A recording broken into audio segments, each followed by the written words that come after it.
Երկրին անհրաժեշտ են փոփոխություններ, իսկ դրա համար պետք է համախմբվել ու լսելի դարձնել ժողովրդի ձայնը։ Խնդիրները գույքագրելու եւ առաջարկները լսելու համար առաջարկ Հայաստանի նախաձեռնության ներկայացուցիչները շարունակում են հանդիպումների շարքը։ Այս անգամ Արարատի մարզում են։ Մենք պետք է իրար լավ ճանաչենք։ Եթե մենք իրար լավ չճանաչեցինք, ոչ մի բան չի ստացվելու։ Բայց լավ ճանաչելը քիչ է, իրար պետք է հարգենք ու սիրենք։ Պետք է ինչ-որ մի բանի շուրջը համախմբվենք։ Համախմբման գաղափար է պետք։ Մենք պետք է մի բան հասկանանք, որ մենք պետք է ուժեղ լինենք։ Պետք է ուժ գտնենք միասին։ Այդ ուժը պետք է գտնենք, մենք ուժ ունենք։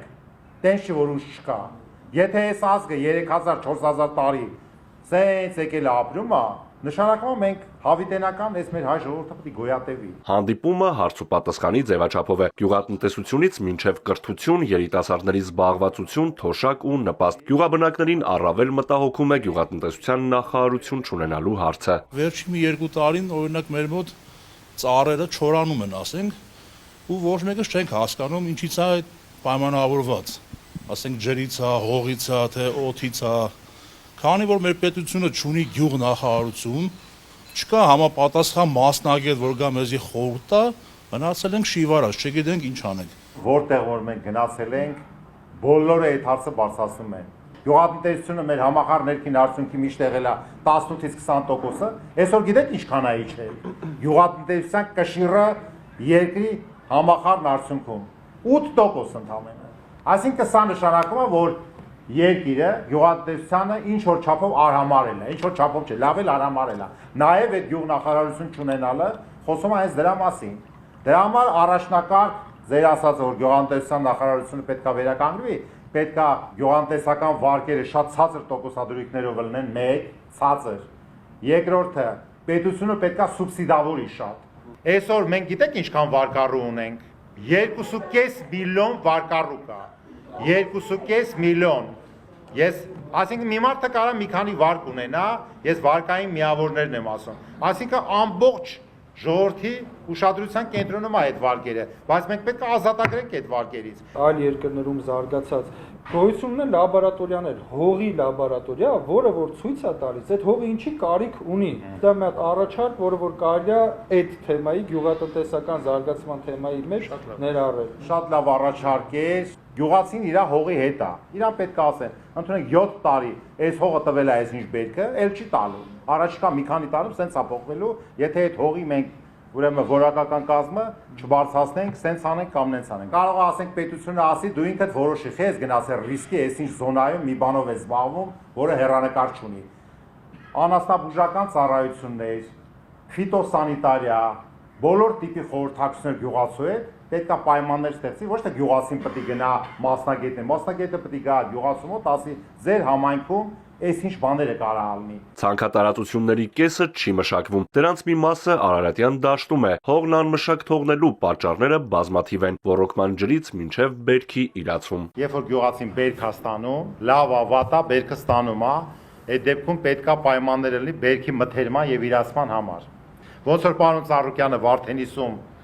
ուրեմն սառնարանային տնտեսություն, պահեստավորում, մթերում արեց, որպեսզի չվախենա, որ իր մթերքը մնա, սենց աչեք գյուղացին վախենում է, որ հանկարծ եթե 2-3 օր այդ բերքը չտարան, բերքը փչանալու է։ Որպեսզի այդ բերքը փչանալուց չվախենա, այդ մթերման սառնարանային տնտեսությունները ամեն ինչ ժամանակակից ձևով կառուցվի եւ պետությունը այն լոգիստիկ, ասինքն իրացնող կազմակերպությունները խթանի, որ բերքը առնե տանը։ Այսօր մենք գնացել ենք տարբեր բարձրադիր գյուղական համայնքներ, որտեղ որ անասնապահությունն է զարգացած, կտրուկ իջել է խոշոր եղջերավոր անասունների գլխականակը, որտեղ կաթի գինը ջրի գնից էժանա եւ պրոբլեմային է, դրա համար եւ թանկ է նստում, հաշվարկը արեցինք։ Այդ առումով մարդիկ մորթում են իրանց անասունները եւ իրացման տակ են դնում։ Դպրոցահասակ երեխաներ ունեցող ծնողների կարծիքով փոփոխության անհրաժեշտություն կա հանրակրթական ծրագրերում։ Ունենալով մեր ստեղծագործությունների մեջ, մեր գրողների մեջ բազմաթիվ գոհարներ մանկական գրականության մեջ, անցյալ ամբողջ տարի մենք ուսումնասիրել ենք ինչ-որ հնդկական Էլմեր փղիկի մասին, ծիծաղելի է նույնիսկ։ Եվ բացի այդ էլ, չգիտեմ, եկեղեցու պատմությունն են հայոց հանել դպրոցական ծրագրերից եւ մի շարք այլ խնդիրներ։ Դպրոցական հանրակրթական ծրագրի շրջանակներում դուք տեսաք, որ դասագրքերի բովանդակությունն էլ է փոխվում։ Այո, այդ եկեղեցու պատմությունը հանվեց Սրան արդյոք սա դա փոխարինվել է ուրիշ բանով թե չէ, այդ արդեն պետք է մենք գնահատական տանք, թե միտքը են աղել, որ դա դուրս գա ընդհանրապես, նպատակը որն է, պետք է հասկանալ, սա մեկ ավանդական արժեքները, ազգային ինքնությունը, այդ բաները պահպանվի, կրթական համակարգում պետք է գնա, բայց զուգահեռ պետք է եվրոպական եւ ոչ միայն եվրոպական, առաջատար աշխարհում այսօր տեղի ունեցող process-ներն էլ ինքը ծանոթ լինի։ Տենց չի որ մենակ պարփակվելու ենք մեր ազգայինի մեջ, ասենք մենք ենք իսկ ոչ միտեղ կղզի ասա, դուրս չենք գալի։ Ինքը պետքա մեկը մյուսի հաշվին չլինի։ Նաև բուհական համակարգում բարեփոխումների առաջարկներ եղան։ Ուսանողը վարձավճարի պատճառով չպետք է բուհից դուրս մնա կամ ընդհանրապես չդիմի բուհ։ Ունեմ մի առաջարկ, ունեմ երկու աղջիկներ, որոնք շատ շուտով ուսանողներ են դառնալու։ Եվ գիտեմ, որ նախկինում պարոն Ծառուկյան ուներ այսպիսի մի ծրագիր, ամբողջությամբ ինքը վճարում էր, պետությունը վճարի ամբողջությամբ վարձը, իսկ հետո ուսանող աշխատելուց հետո ինքը փակ է արդեն։ Եվ կա այսպիսի մի բան, օրինակ ուսանողը ունի ավելի բարձր գիտելիքներ, ուզում է ընդունվի բժշկական ինստիտուտ սովորի, սակայն աշխատավարձը շատ քիչ է,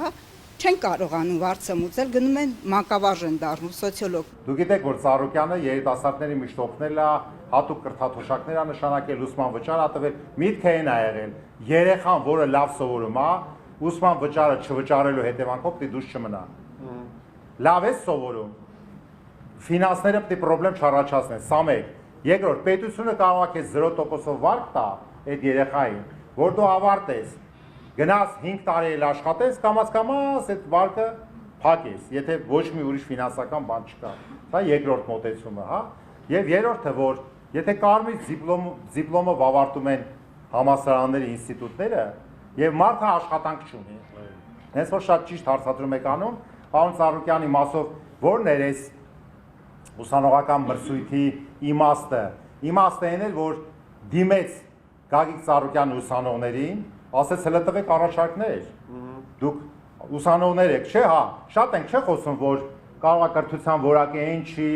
մենք շատերը շատ վատ են։ Հələ մի հատ տեսնեմ ինչ առաջարկներ է տալի, տարբեր, այս երկրի համար, զարգացման համար։ Մեկ էլ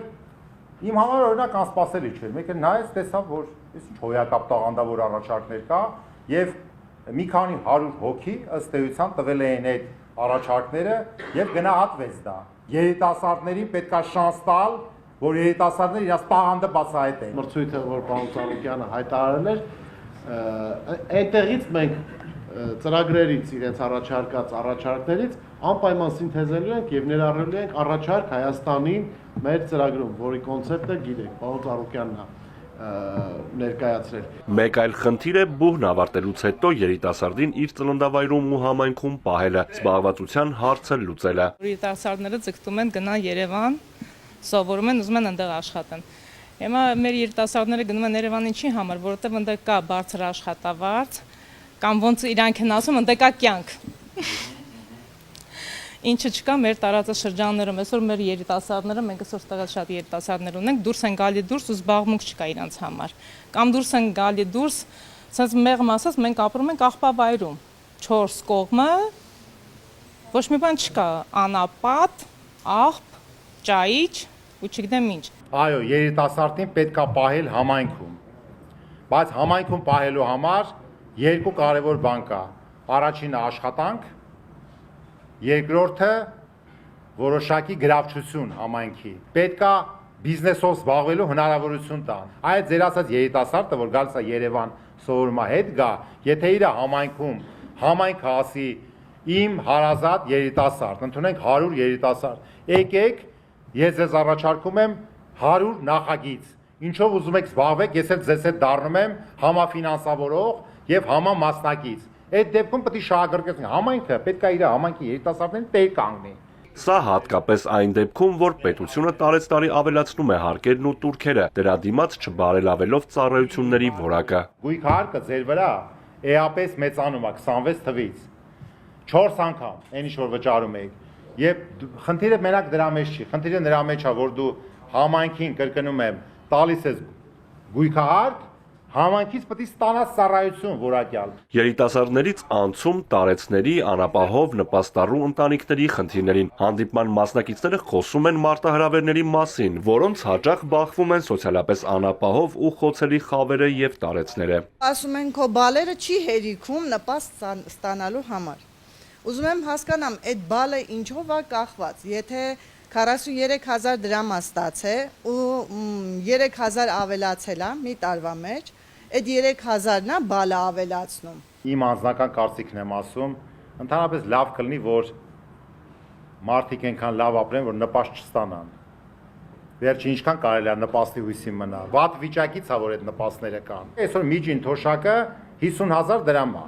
նվազագույն թոշակը 36,000 դրամ է։ Սրա մասին շատ եմ ասել, ելի ասեմ։ Որպեսզի թոշակը բարձրացնեն ձեր, պետք է երկրում տնտեսական զարգացում լինի։ Որպեսզի տնտեսական զարգացումը լինի, պետք է տնտեսական աճ լինի։ Թոշակի բարձրացնելու աղբյուրը պետական բյուջեն է։ Ուրիշ տեղ չկա թոշակ։ 600,000 թոշակառու ունենք մենք։ Առաջարկ Հայաստանին նախաձեռնության շրջանակում հնչած առաջարկներից շատերն ամիսներ հետո կդառնան ծրագրեր։ Դրանց մի մասը հնարավոր է ներառվի օրենսդրական նախագծերում, որոնք թիրախային լուծումներ կառաջարկեն խնդիրների լուծման համար։ Արթուր Հակոբյան, Էպիկենտրոն,